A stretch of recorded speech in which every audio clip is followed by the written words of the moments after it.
Tarmogoyf is back, baby! Goyf isn't recently added to Historic, he got added in an old anthology a little while back, but I found that he seems better placed in Historic recently with the addition of other cards that have made the Jund deck pretty decent. This list is pretty much one of the decks that came like in the top 8 of the Historic Arena Championship last weekend, the one that Wizards failed to really let anyone know what was going on. I am playing one less copy of Tarmogoyf to play one more copy of Scavenging Ooze. So ironically, I've probably told you all Goyf is back in the thumbnails for this, and I'm actually only playing 3 of them. The deck is your traditional Jund deck. Your opening needs to be a removal spell. In this case, it's the more modern Fatal Push over the old school like Bolt that you'd see in modern lists. And then you've got Inquisition and Thoughtseize, 6 copies in total. I've considered going up because they're so powerful. There's perhaps a discussion to be had there, dropping one more interaction spell like Shoulder's Edict or Molten Impact for another copy of Thoughtseize. But either way, you hit them with hand disruption, then you play a threat like Tarmogoyf, and then you play other cards that just have a much higher quality than your opponents. You want to get down to top deck wars. You want to rip things out of their hands, kill their creatures, and then just beat them to death with much more powerful cards than they have. Goyf, Grixis, Jarsil, Fable the Mirror Breaker, and Sheoldred. So we have that classic Jund interaction of hand attack plus Tarmogoyf, Scavenging Ooze being there because there are graveyard synergies in the format that we need to worry about. There are fringe things like Greasefang, Arclight Phoenix. There's also, as of the championship and perhaps higher up in the ladder, I'm only in like gold at the moment, but like Kethis combo is also a graveyard-based combo deck, so having some main deck graveyard hate, whether that be one copy of Unlicensed Hearse or just some Scavenging Oozes, will push you and like allow you to step up in terms of fighting into a certain meta game. And then we have all the stuff that's probably going to make some of you very upset. We have some digitally unique and some digitally rebalanced cards in the deck. The digitally rebalanced card is Minsc and Boo, the 4-mana Battle for Baldur's Gate Commander Legends 2 Electric Boogaloo, but he's been historically like patched or nerfed at 5 mana instead of the 4 that we see him in Legacy. Besides that, is exactly the same. He makes a body every turn, he grows that body or another body that you have in play, and then he can throw bodies at opponents to close out the game or kill creatures, and if you throw a hamster, you gain life and draw cards as well. Card Advantage Engine, removal, bodies, Minsc and Boo does it all. We only really need one copy because we can seek it. Yeah, here comes some of the digital only stuff that some people in the comment section are going to fucking cry their eyes out over. But Crucius, Titan of the Waves is a very powerful magic card and a very fun magic card too. A 3/3 that says at the beginning of your end step you get to discard a card, and then if you do, you create a treasure token and then you seek a card. You can choose to seek a card that is of a lower CMC than the card you discarded or a higher CMC. So if you discard a land, you're always picking higher. But if you discard a 3-drop and you choose lower, you might hit a land or a 1 or 2-drop interaction spell as well if you're digging for interaction. And then there's Jarsil, which is just a Snapcaster Dreadhorde Arcanist Recursion Engine on crack. 3 mana 3/3 with starting intensity 1, then every turn at the beginning of combat you may cast a spell from your graveyard without paying its mana cost, and then you up your intensity. That's right, you get to cast removal spells, Thoughtseizes, double up on Abundant Harvests to just get some card advantage, but you can also recast Tarmogoyf, you can recast Crucius or another Jarsil to start the chain again, you can recast Sheoldred for fuck's sake. The downside is obviously that graveyard interaction does fuck with him a little bit, and his intensity only grows if you successfully cast the spell, and by successfully I mean you put it onto the stack, it can be countered. My point is, if you don't have a 2-drop in your bin, you don't tick up to 3. You've got to do the chain each turn, 1, 2, and 3. Sometimes you will loop them, sometimes you'll take one Jarsil and you'll just re-res another Jarsil with the cast, kill the original one and start Identity 1 again, so next turn you can reset for a Thoughtseize, Fatal Push, or Abundant Harvest. This card is nuts. Seriously, Crucial, or Crucius, and Jarsil, 2 names that just don't grok with me, I never remember what their actual names are, I'm going to stumble with them all through this video. These cards make the deck. They are the powerful engine that makes the deck feel oppressive at times. Like when you're ahead, you're really ahead. But they're also really fun to resolve and play with because they just give you so much card selection and card quality as well as advantage. And then we have Perilous Iteration as well. A 2-mana Seeker CMC 2 or less and a 3 or less. So you get to grab 2 things, normally a land and a 3-drop upwards. Again, recasting this on the turn 4 off of the Jarsil is very, very strong. You have to discard them at the end of your next turn, but you will get to play them easily, especially if you're making treasures off of Fable the Mirror Breaker or Crucius. There is a sideboard with some cards that I basically copied verbatim from the championship list, and some cards I had not cast at all. Knight of Souls Betrayal I assume is good against any sort of token strategy, maybe Creativity and Elves, but I've just not been seeing them on the ladder. Sky Sovereign I've not brought in at all. Perhaps it's good in the mirror and against other attrition-based decks, but I'm not 100% sure. Ultimately, the deck feels incredibly strong. Like, you just feel like when you're in the driver's seat, you are fucking miles ahead of what your opponent is trying to do. And it feels very traditional Jund. You're just Junding them out. You are just beating the shit out of them with cards that are far better than theirs at CMCs that these cards don't deserve to be. Shieldred shouldn't be 4 mana. Jostler and Crucius shouldn't be 3. So let me know what you think in the comment section below. Have you played any Jund? Are you looking forward to playing some Jund? And smash that bell button. Don't forget to subscribe before we get started as well. And don't forget this video is brought to you by CoolStuffInc.com. Get 5% off your orders for sealed product and singles in the description below. There's a link, or use the code KENOBI at checkout. With that out of the way, let's play some historic. We have a hand without Thoughtseize, so I'm not sure if we ever really want to keep that, but we got 1 drop, 2 drop, 3 drop, so I'll give it a go. Opponent's on a Lurus deck, so we know they aren't playing any permanents of 2 CMC or higher, so they're probably on some form of aggro. Maybe the hammer deck, maybe the red-white or mono-white artifact, like affinity style deck that I quite like, or it could just be Boggles. Plains into Esper Sentinel, so it's either hammer or the affinity deck. Blooming Rush, we're going to go Abundant Harvest here and name non-land, because we have an abundance of lands. We'll let them draw a card off this. We drew Molten Impact, which is a kill spell for the Sentinel, although the Sentinel will draw them another card if he's next turn, so I might be slamming a Goyf. They hit us for 1. They play a Skrelv, so I think this is hammer time. Maybe the Affinity decks are playing this. Maybe. Play a Tarmogoyf. It's a 1-2, so it can block an Esper Sentinel if they don't Skrelv it to get the protection from green when they swing through. I've been really enjoying the Hammer Time decks. I'll be playing them on a video on the channel soon as well. But this deck with the Jarsil and the Grixis version of it, just, oh, so good. Also, they missed a land drop, which is pretty brutal here. I'm going to go black mana here off of the Blight Step Pathway. Words are really hard. We're going to Molten Impact the Skrelv. They can't protect the Skrelv here. We're going to pay for the Esper Sentinel so they don't draw a card. The Skrelv will die. 3 damage will go into like a second pool of damage the next time you cast an instant or sorcery, because that's how Molten Impact works, for those of you that haven't played with the digital or only cards. And that means when we go Jarsil into Harvest next turn, we trigger the impact and get to kill a creature again. I can smack for 3 here, so I'm just going to do it. We're not under any pressure. They're probably playing Pocket Portal or whatever it's called. Portable Hole. Pocket Portal? Portable Hole, which can kill Goyf here if they wanted to. Hitting 2 mana means they get... Okay, they are on auras then. I'm actually kill Light Paws over the Sentinel here. I'm going to shock in a land, play Jarsil, move to combat. We will trigger Jarsil. Intensity 1 allows us to play a 1 CMC card from the bin. So we can play Abundant Harvest. Trigger the Molten Impact passive. Kill the Light Paws with the bonus 3 damage. We will pay to not draw them a card.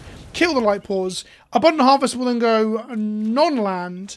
We find a Crucius who is absolutely nuts. It's almost as nutty as Jarsil. I think Jarsil is a little bit better, but there's not much in it.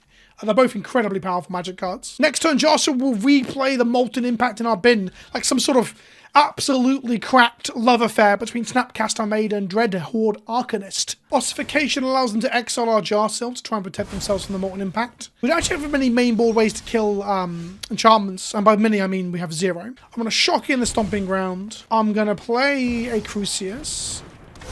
I'm going to go to attacks and hit them for 3. End of turn, we discard the Blood Crypt, which makes a treasure, and we get to either seek higher or lower CMC than what we discarded. So we always go greater than the land, which draws us a Fabled Mirror of the Mirror. I meant to have a stop there so I could Shouldered Edict and pay for this Sentinel, but I guess we hold it up here. Ideally, we Molten Impact 1 creature, Shouldered another creature, and then the Molten Impact triggers and kills a 3rd creature, which would be pretty nuts. They make a Skrelv. I can Takenuma here for 3 mana, because it costs 1 less for having a legendary in play.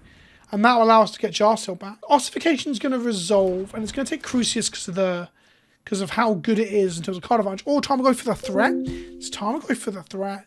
Okay. So that resolves. Tarmogoyf is gone. And then we're just going to cast Takenuma here. And by cast, I mean channel for 3 mana. So it doesn't trigger Esper Sentinel at all. Mill 3. And then we're just going to put Jarsil back in up. Wait, what? Oh, I'm a fucking idiot. I forgot that Jarsil had gone underneath the Ossification, not into the graveyard, so we can't get it back. My bad. We drew a Crag-Sworn Pathway. Jeez, words are hard. I'm going to discard that to Crucius, I think. I want to make them sacrifice a non-token creature. I am going to pay. They might give pro-red in response here. They did not. I'm then just going to Molten Impact the Skrelv away as well, just so it's out of the way. And then the next spell we play, which will be Fable the Millbreaker, has an added 3 damage onto it because of Molten Impact. Oh no, I lie. It's instant sorcery, so Fable won't trigger that, unfortunately. We get in for 3. End of turn, we're going to make a treasure and say greater. Draw a Jarsil. Good spot to be in. Core Spirit Dancer from them, so they are like a Boggles deck, just a really weird version of it. Ethereal Armor seems good here. Grows the Spirit Dancer out of range of our Molten Impact. Our Jarsil will recast the Edicts in our bin soon to kill this Spirit Dancer. So we play Jarsil. We go to combat. Jarsil will just just push the core? I didn't realize we had a push. Yeah, I'm just going to push the Spirit Dancer. It wastes more an impact, but the Spirit Dancer is gone. Get in for 3. And then just play a Fable the Mirror Breaker. Make a Goblin that makes treasures. Go to end step, discard Seasoned Pyromancer, which gives value in the bin. This deck is absurd. We're going to bring in Fade from History. It destroys all artifacts and enchantments and gives any player with one a bear. So that's very good here. And we're going to bring in Terra Sunder as well, which exiles an artifact or enchantment. Or if we kick it for 4 mana, it's non-land permanent. And then I think I'm going to bring in Duress as well. Molten Impact and Fatal Push were really good in that matchup, so we're not cutting those. I'm going to cut 2 Goyf and 1 Seasoned Pyro. What I've experienced is when I cut cards that filter our lands, because we are playing, how many lands are we playing? 24 at the moment, right? So when you cut Seasoned Pyromancer's, Fable the Mirror Breaker, or Crucius's, I almost feel like I flood. So I'm always apprehensive. I think you can cut 1 Pyromancer into some matches, but I would never cut any of the others for the reason I just said. You want to change those lands into raw gas. I think whatever we're playing into, this weird like Enchantress / Auras deck, is probably a little bit soft to just the sheer amount of removal that our deck plays. So this feels like quite the favourable matchup if we're honest about it. They've mulliganed pretty hard, and they've scooped. So they don't want to play in the Jund anymore. The Elish Nord avatar is popular. What can I say? I'm a little normie bitch. Our opening hand has a selection of incredibly powerful spells but no lands. This hand allows us to Inquisition followed by Inquisition, which is really strong. We have all of our colours out of the playgrounds, proving grounds. Just need to hit a 3rd land drop from a golden. I'm going to put one of the 3 drops back, which really saddens me, but we want to cast Perilous Iteration to like hit land drops. Although if we hit any land, these are both good. I would put Crucius back. I am fully aware that I can't actually play Perilous Iteration off the 2 lands I've got here, so we still have to hit a 3rd land for Iteration. But Iteration will hit us a 4th land, and hitting land drops is good in this deck. Double Spelling is winning with this deck. So we Inquisition them here. I'd rather have Inquisition into Thoughtseize as a follow-up, because you also get to hit a low-cost creature and then something higher. I'm going to take the Blood Tithe Harvester here, and then we're going to hit Crucius next turn. This means their only play here was Croaksa, unless they drew something. There we go.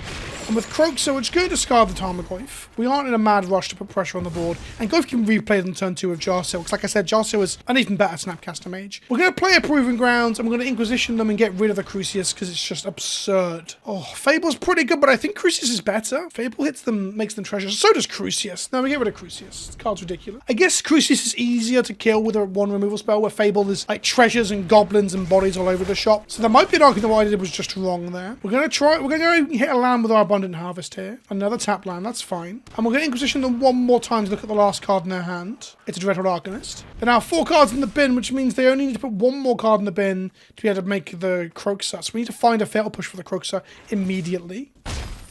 They have mana for the Croaksa, they need 1 more card in the bin for it. If we draw a Skoos, we can play Skoos and eat the Croaksa, that would be pretty good. Shouldred's pretty good here. We're on a bit of a back foot now. I'm going to play the Copperline Gorge. I'm going to play a Jarsil. Next time they get to loot whatever's in their hand into the bin so they can go and get Croaksa. We're going to Abundant Harvest. I'm going to go non-land to try and find a removal spell. We found it, but unfortunately we're in a situation where we can't cast it right now.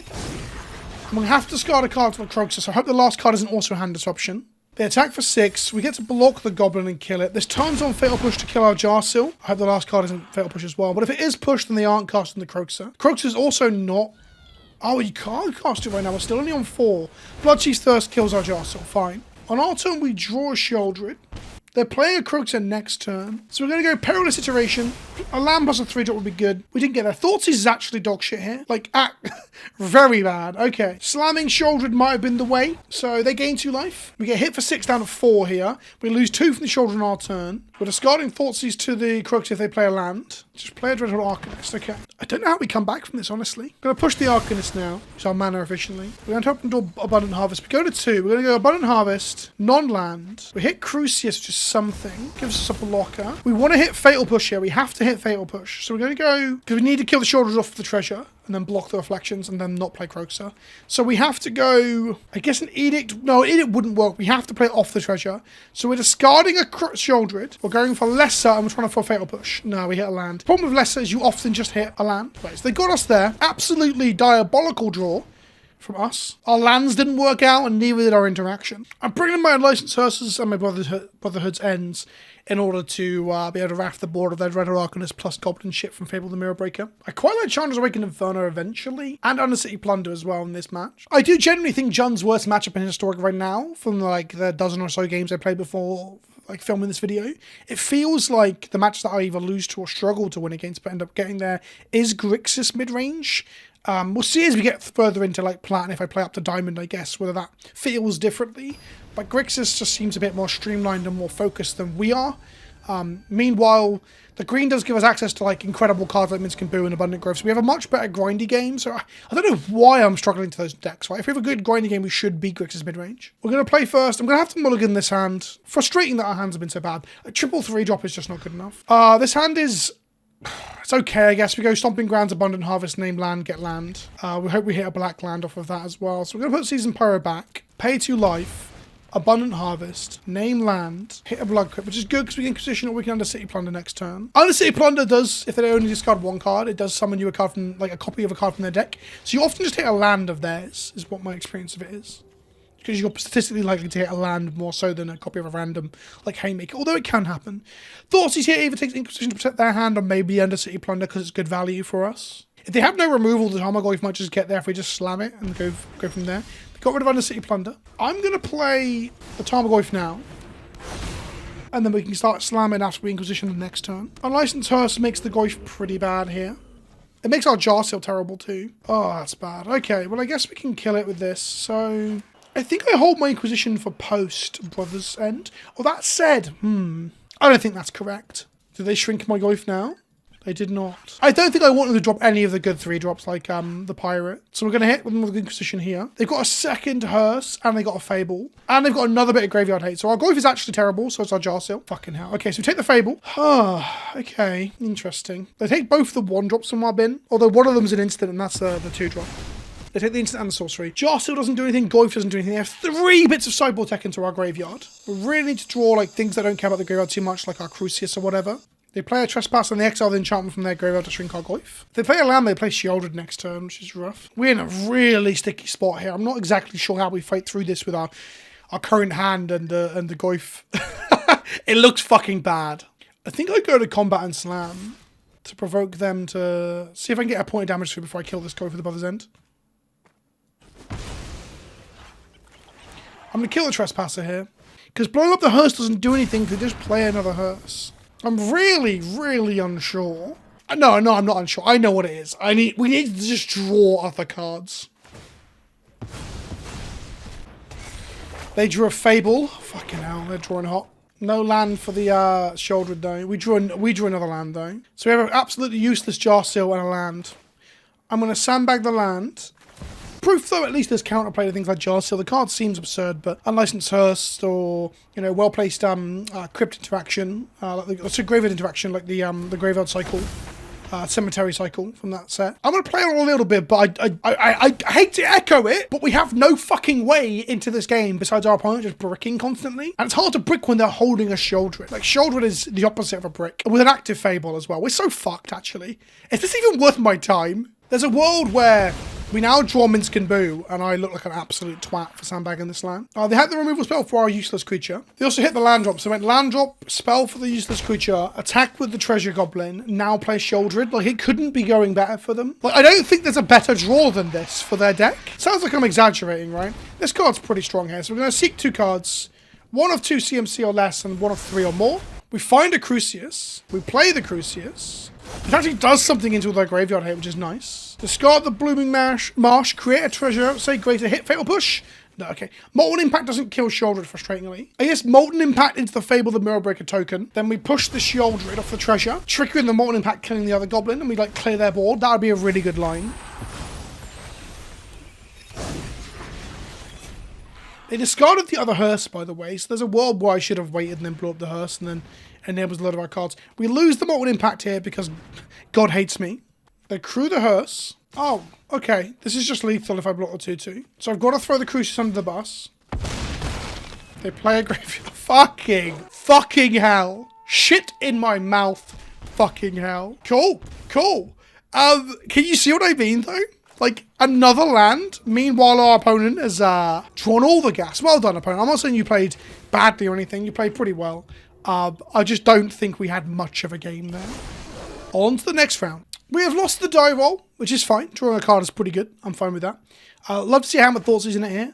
Yeah, 2 lands, Thoughtseize, some Edicts. This seems pretty decent. Last game, we just saw how soft we really are to Graveyard interaction for the most part. Dragon Rage Channeler from our opponent. So they're on one of those blue-red tempo decks that everyone loves across all formats. I'm going to Thoughtseize them here. Strangle doesn't matter to us. Ox. Okay, so they are full-on like Ledger Shredder, Ox. So they're probably maybe a Phoenix deck as well. Interesting stuff. So we're going to take the Ledger Shredder, I think, and fight through the other creatures. Ledger Shredder just gives them too much value. Although so does Dragon Rage Channeler, to be fair. Although it's alchemized in this format, so it is a bit easier to get through. Maybe leaving them with Ledger Shredder because we have so much removal would have been better. And taking the Strangle protects whatever our first threat is. That's an interesting thought. So I'm going to hold back the Molten Impact right now because I don't think they're necessarily playing another creature next turn.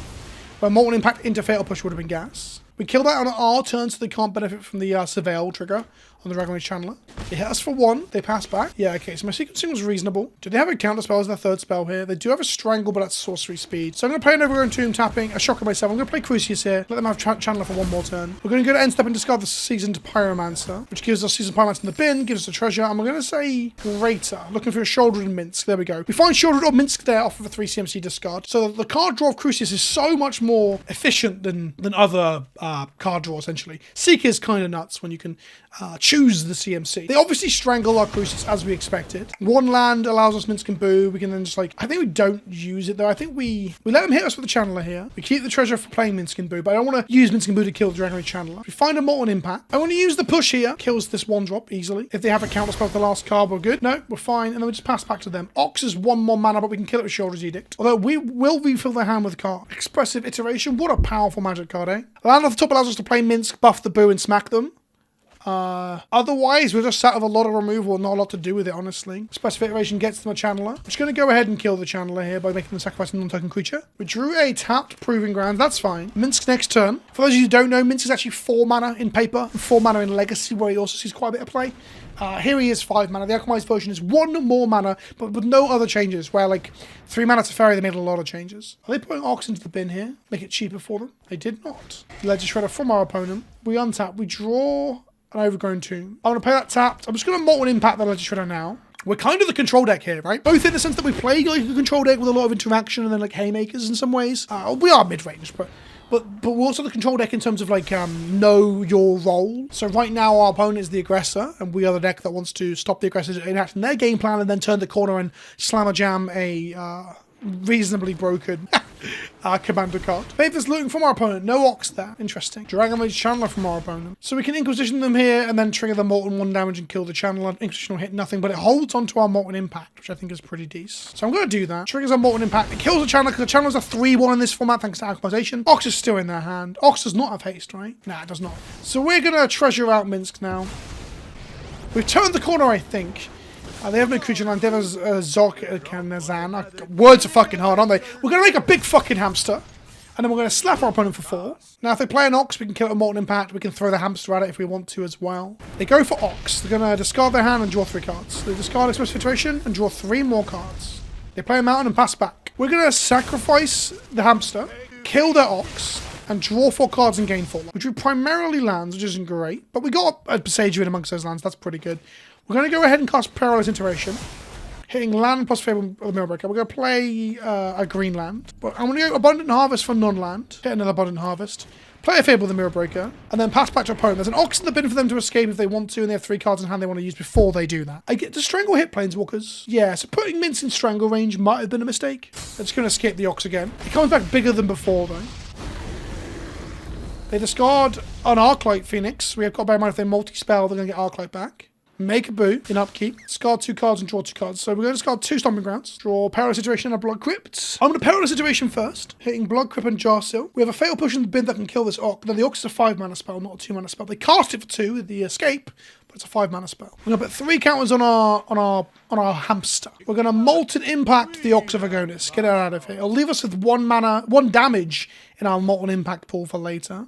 We're going to play a Blood Crypt, shock ourselves, play a Jarsil, move to combat, and trigger Jarsil if they don't have an instant speed removal spell for him. I would like to go to combat opponent. Am I allowed? I think they've got some sort of red removal spell here. They don't. Okay, I'm going to go ahead and I'm going to Thoughtseize them. It puts us to 9, but I don't really care. I don't really care. Maybe I should care. 3 lands in hand. Woof. Okay, in for 6. So I don't think they're going to make an Arclight Phoenix next turn. It's unlikely. Or they're going to bounce my hamster, sure. My Besage right now costs 1 green as a heads up because Jarsteel reduces the cost for it being legendary. That's correct, right? Yeah. I rarely ever see this cost 1 green. It almost always costs 2 green. I don't see it being played in decks with legendary creatures very often. They're going to hard cast an Arclight Phoenix, which does kill my Minsk, which makes me really sad. And they're going to escape the Ox, which actually might put enough cards in the hand to get another Phoenix, perhaps. Symmetry Sage. Oh, if I pop it off. That's 2 flyers. I don't like that. They kill Minsk and Boo, which makes a lot of sense. Okay, we need to hit some removal spells here. So Jarsteel's going to recast a Molten Impact from the graveyard. We're going to start by Abundant Harvesting, naming non-land, looking for removal spells.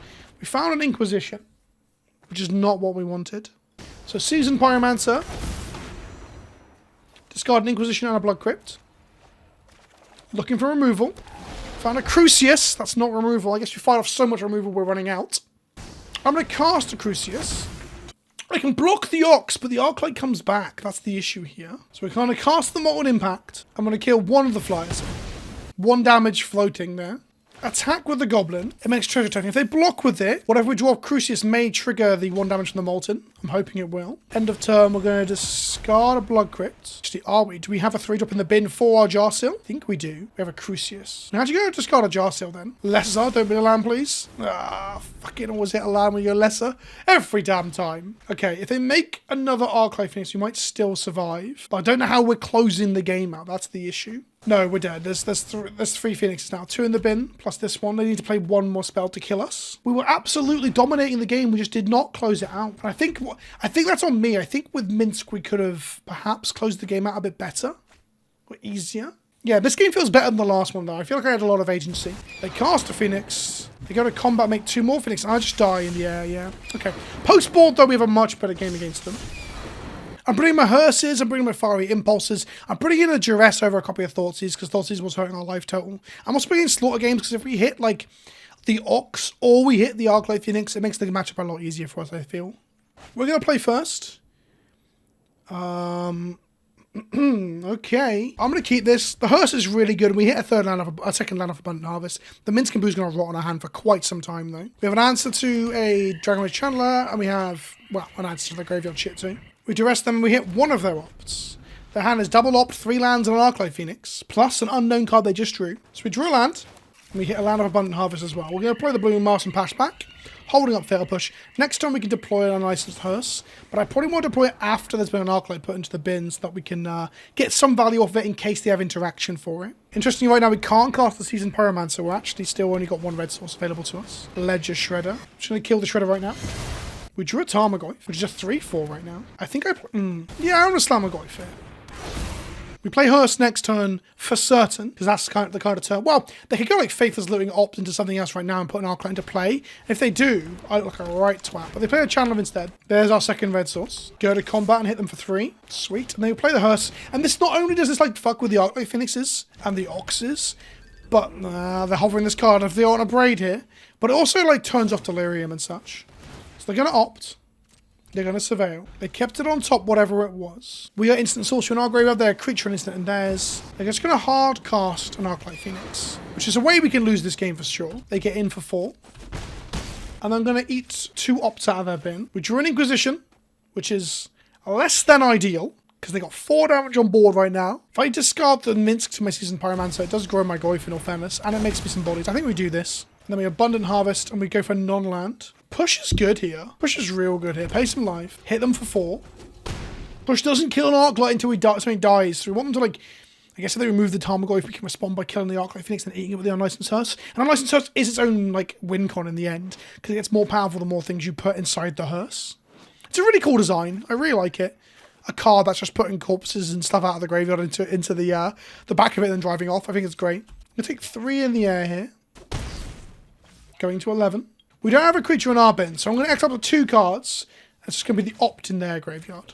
Keep their Delirium down, but keep our Goyf as a 4-5. We drew Fable the Mirror Breaker, which is pretty decent. We're going to go to combat, and we're going to attack with everything. They throw a Dragon Rage Channeler under the bus. We play a Fable with the Mirror Breaker. We still have access to push here. They counter the Fable, which is fine. Tarmogoyf gets bigger because of the enchantment in the bin. Should have cast it pre-main phase, maybe. They cast an op. No Surveil for them, though, because the Dragon Channel is dead. We got smashed to bits by an unlicensed Hearse, and here we are actually using it to claw our way back into a game after the first game loss. Crackling Drake. Oh, that's a big boy. It doesn't block and kill our Goyf, though. They get in for 3, which makes it lethal next turn, I believe. Grow the Hearse to a 5. We just need to push that Drake. Oh, we cannot push the Drake. Is this lethal if they don't have anything? 5 plus 5. So they block the 5. We get through with a 2 and a 5, right? They kill it with the removal spell, we can kill the Crackling Drake and we're still alive. So I think that's okay. So we're going to crew our unlicensed Hearse. And we're going to do it with these 2/1/1s. So we now have a 5/5, a 5/6, and a 2/2. We're going to go to combat and attack. I think this is lethal unless they have 1 blue mana interaction. Fading Hope to return the Goyf to our hand. So the Goyf goes back to hand. Goyf has now left the battlefield, which triggers Revolt, right? Does. So now we kill the Crackling Drake. Hit them for 2 down to 5. Play a Tarmogoyf. Hold on the Blackcleave Cliffs in case we draw the 3 mana Pirate. We're on 8. Our Hearse is tapped, though. They could have a mad turn, I guess. So we're back in the same situation again. So they are playing like the Fading Hope unsummon, which is interesting. 3 creatures now. They get in again. Any creature off the top crews our unlicensed Hearse alongside being attacked with everything, which is lethal. They don't attack. We draw Sheoldred. So I think that gets us there. I don't think they survive here. They block the biggest things and go to 2, right? So we're going to crew our unlicensed Hearse with Sheoldred. Go to combat. I think this is lethal because they block 5, a 5, and a 2. Take 2. And then take 2 from Shoulder on the draw step. Interesting game of Magic, though. Fun, definitely. Just go to damage, go to 2, and they're going to pass to them. They're going to draw in their draw step. Unless they can gain life, they die. Okay. Oof. Into game 3 versus Blue-Red Tempo. I think I still want 1 or 2 Edicts, maybe. Probably better than the Chandra. Trying to cast the Chandra's a bit rough in spots. I just like the exile effect of the removal and the sweeper too. Well, the 61 card special, by the way, because I was really up-and-ahhing on the first sideboarding. We're going to be on the draw now. My deck is very aggressive. I think they get... Them being on the play is more favoured than us being on the play. In terms of, I think it gives them a bigger margin because they just want to kill us before we can, I don't know, resolve Minsc and Boo. Although we resolved Minsc and Boo and died, in all fairness. Turn 1 Inquisition into turn 2 Tarmogoyf with an unlicensed Hearse. This is actually really good. Second Inquisition as well, if we feel like it. So we're going to Inquisition them here. We're going to take the Express Iteration without a doubt. They've got a Finale of Promise to replay it later, but we're going to Inquisition that way next turn. Play the Pathway on red simply because of Crucius. Finale needs 4 to play the iteration, so we got a turn where we can play Goyf here.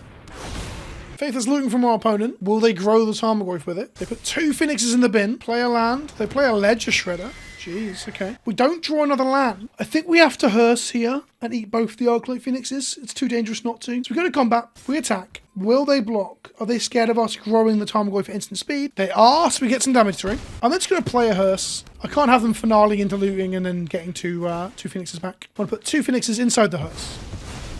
They can Finale for value here. X equals 2 gives them 2 spells. Maybe hitting the 2 spells meant they couldn't Finale into the Phoenixes anyway. That might have actually been a better line, but I guess we never have to worry about the Phoenixes now. They just cast looting instead. Interesting. This perilous situation in our hand will hit us another land drop, I assume. Always does. Put Finale and consider in the bin, growing the Goyf to 2/3. They opt. They grow the Ledger Shredder with their, what's it called, Connive. Oh, I won't lie to you, Connive doesn't grok with me. I know because it says if you discard a non-land card, put a +1/+1 counter on it. Which they didn't. But why? What's land's got to do with conniving? I don't really get it. If they play a land, we don't really have an answer for the Ox next turn. I'm going to push the Shredder here. Play an Overgrown Tomb, pay the life. Play a second Tarmogoyf. These can attack through the Ox actually. A 4/3 isn't great into a 4/5 Tarmogoyf. Wish the old art was on Arena. I'd snap that off as a cosmetic in a heartbeat. Play some Future Sight Goyfs. Love me a Future Sight Goyf. They just scoop it up. They can't beat the Hearse plus the Goyf combo, I guess. And there you have it. Tarmogoyf is still shit hot, even into the really strong decks, like the Blue-Red Tempo decks. They're some of the better decks in the form. I hope you enjoyed that little foray into Historic Jund. If you liked the video, let me know in the comment section below. I know some of you are going to really be funny about Arena, but the people who are funny about Arena probably haven't got this far. Look, Historic is fun, and Arena is fun, in spite of the problems that it has. So don't forget to subscribe if you want more Historic content, and I'll have talking heads all throughout the week as well. That's all for now.